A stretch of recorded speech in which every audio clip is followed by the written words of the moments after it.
जय शिवराय मित्रांनो, मी रणजित चौधरी म्हणजेच तुमचा फिरास्ता रणजित स्वागत करतो तुम्हा सर्वांचं एका नवीन ब्लॉगमध्ये। मित्रांनो, आज आपण जाणार आहोत एकविरा देवी आणि कारला लेण्या एक्सप्लोर करायला। या ब्लॉगमध्ये आपण आई एकविरा देवीचं लोकेशन, त्याचप्रमाणे येथे कसं पोहोचायचं आणि कारला लेण्याची हिस्ट्री वगैरे पाहणार आहोत। तर व्हिडिओ शेवटपर्यंत पहा आणि आवडल्यास लाईक, शेअर आणि सबस्क्राइब करायला विसरू नका। कारला लेण्या या पुण्यापासून 60 तर मुंबईपासून 130 किलोमीटर अंतरावरती वसलेल्या आहेत। तुम्ही येथे बाईक, कार किंवा ट्रेनने प्रवास करू शकता।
म्हणजे बहेरगाव इथं आपण आलेलो आहोत। समोर पाहू शकता पायथा मंदिर आहे। जे भाविक लोक वरती जाऊ शकत नाहीत चढून, त्यांच्यासाठी पायथा मंदिर बनवलं गेलेलं आहे। म्हणजे आई ज्यांना वरती येता येत नाही त्यांच्यासाठी खाली बसलेली आहे असं मानलं जातं। इथं दर्शन घेऊ आणि वरती निघूया। पाठणावरूनच वरती जाण्यासाठी पायऱ्या आहेत। साधारण 20 मिनिटाच्या ट्रेकमध्ये आपण वरती जाऊ।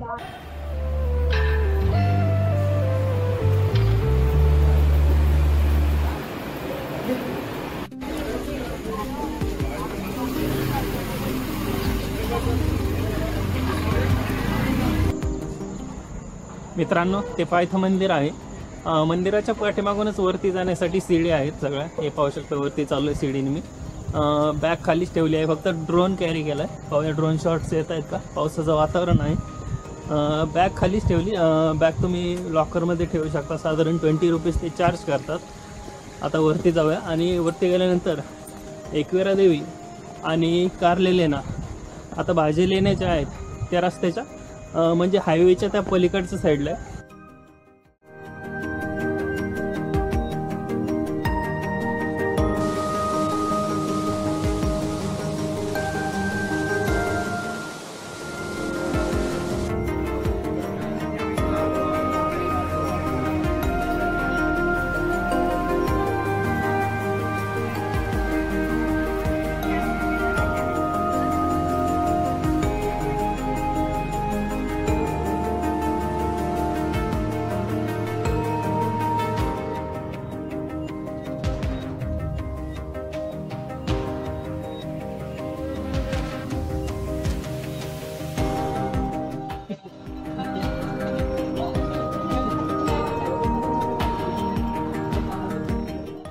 एकविरा देवीचं दर्शन तर फ्री आहे, पण कारला लेण्यासाठी तुम्हाला 25 रुपये एंट्री फी द्यावी लागते।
मित्रांनो, हे आहे आई एकविरा देवीचं मंदिर.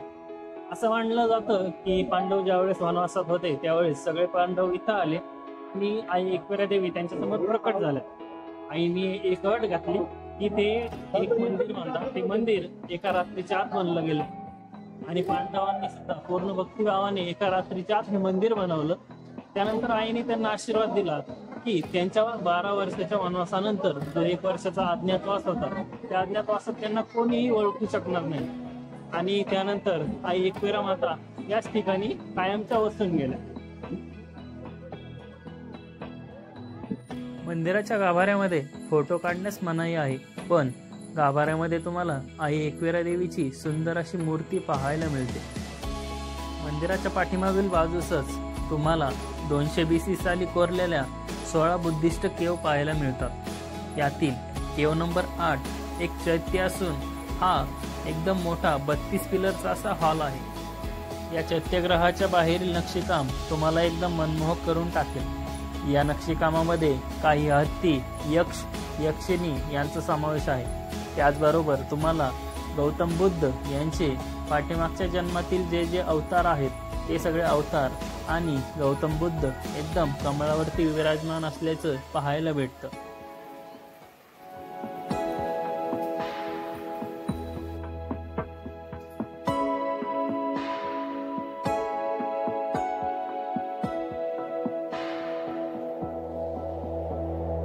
या 16 केव पैकी हे आहे केव नंबर 8. हे एक चैत्यग्रह असून त्या काळात बुद्धिस्ट मॉन्क्स या चैत्यग्रहाचा वापर साधना करण्यासाठी करत असत.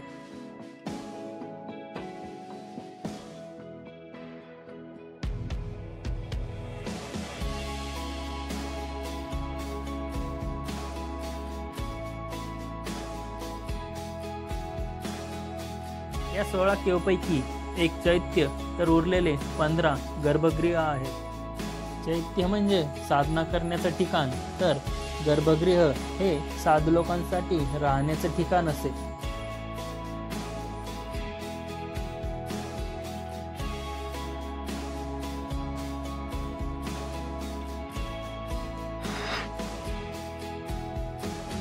गर्भगृहामध्ये सुद्धा तुम्हाला गौतम बुद्धांची कमळावरती विराजमान असलेली मूर्ती पाहण्यास मिळते.